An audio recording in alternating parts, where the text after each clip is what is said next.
ఓం శ్రీ గణేశాయ నమః. ధ్యానం ఎలా చేయాలో తెలుసుకుందాం. యోగం అనగా కలయిక. పతంజలి మహర్షి యొక్క యోగ సూత్రాల ఆధారంగా మానవుడు కామ, క్రోధ, లోభ, మోహ, మదమాత్సర్యాలనే అరిషడ్వర్గాలనే తన అదుపులో ఉంచుకుని ఒక ప్రక్రియ. అరిషడ్వర్గాలను ఎవరు అదుపులో ఉంచగలరో వారికి వారి మనస్సును అదుపు చేసుకునే ఏకాగ్రత స్థితి కలుగుతుంది. చంచలమైన మనస్సుతో మానవుడు ఏ స్థిర నిర్ణయం తీసుకోలేడు. ప్రస్తుత యాంత్రిక యుగంలో మానవునికి ప్రశాంత చిత్తం కలగటం చాలా కష్టంగా ఉంది. కానీ ధ్యానం చేసించో ప్రతి మానవుడు శాంతిని పొందుతాడు. ధ్యానం ద్వారా మానవుడు ఇంద్రియాన్ని తన అదుపులో ఉంచగలడు. తన జన్మ లక్ష్యాన్ని తెలుసుకోవడానికి ధ్యానం ఒక మార్గం. మానవుడు ఇంద్రియాలకు లొంగి ఉంటాడు కనుక తాను జీవిస్తున్న బాహ్య ప్రపంచం అతనికి వాస్తవంగా తోచడంతో అతడు దీన్ని సత్యమని, శాశ్వతమని భావిస్తాడు. ఇంద్రియాలతో సుఖిస్తున్నాడు కాబట్టి ఈ జీవితమే శాశ్వతమని అనుకుంటూ ఉంటాడు. కానీ అతనికి తన కళ్ళ ముందే తన వారు చనిపోవడం, తనకు ఎంతో దగ్గరగా ఉన్నవారు ఒక్కసారిగా తనకు శాశ్వతంగా దూరం కావడం అని జరిగినప్పుడు మానవుడు సత్యాన్వేషి అవుతాడు. మానవుడు తరించేదానికి ఒకే ఒక మార్గం ధ్యాన సాధన. మానవుడు కేవలం దీనివల్లే సత్యాన్ని తెలుసుకుంటాడు. అంతఃప్రయాణం చేయగలడు. అంతఃప్రయాణం చేయందే మానవుడు తన మనసులో కలిగే వివిధ మానసిక అలజడులను గుర్తించలేడు. దీనికోసం తీవ్రమైన సాధన కూడా అవసరం. ఈ యోగాన్ని చాలామంది మహర్షులు తపస్సు ద్వారా, రాజయోగం ద్వారా, మంత్రయోగం ద్వారా యోగాన్ని సాధించారు. కానీ మానవుడు తరించడానికి రాజయోగమే సులభతరమైన మార్గం.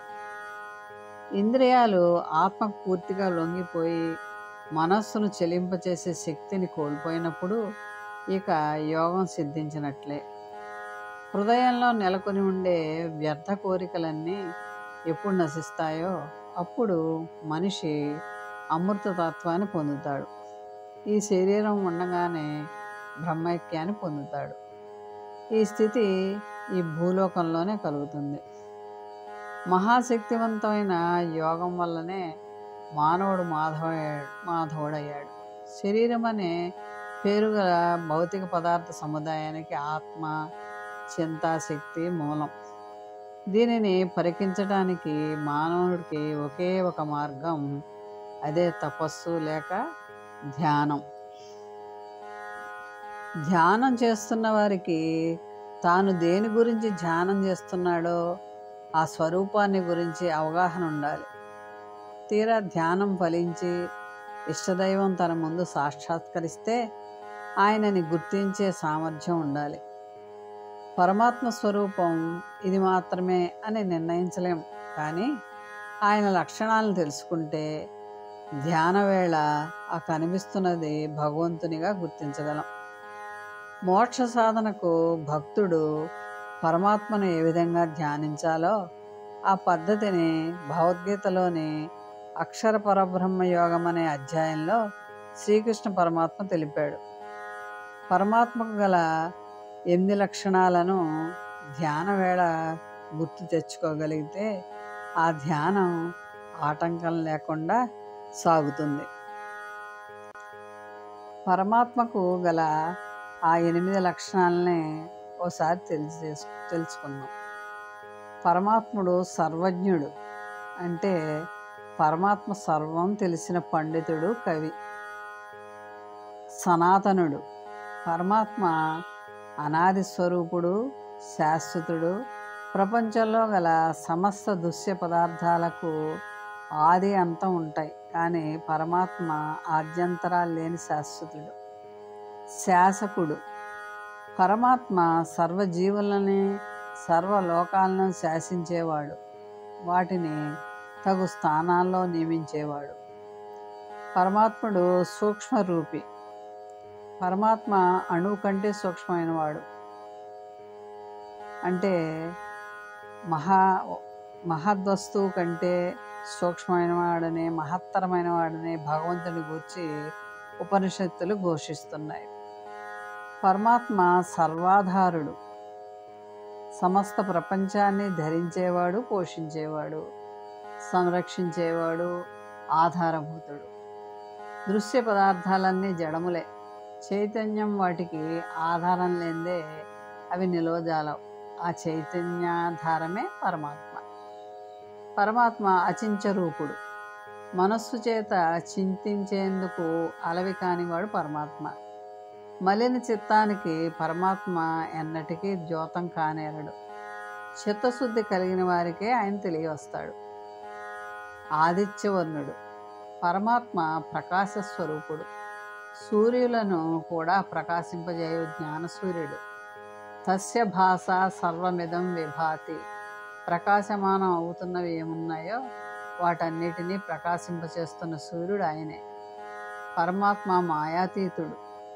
తమస్సును పోగొట్టేవాడు. అజ్ఞానమనే చీకటిని తొలగించి మాయకు అతీతమైన జ్ఞానాన్ని కలిగించేవాడు. ఇలా పరమాత్మ లక్షణాలన్నీ కూడా తెలుసుకుంటే ధ్యానం చేయగలం. ధ్యానం మనస్సును మరియు శరీరాన్ని శాంతపరుస్తుంది.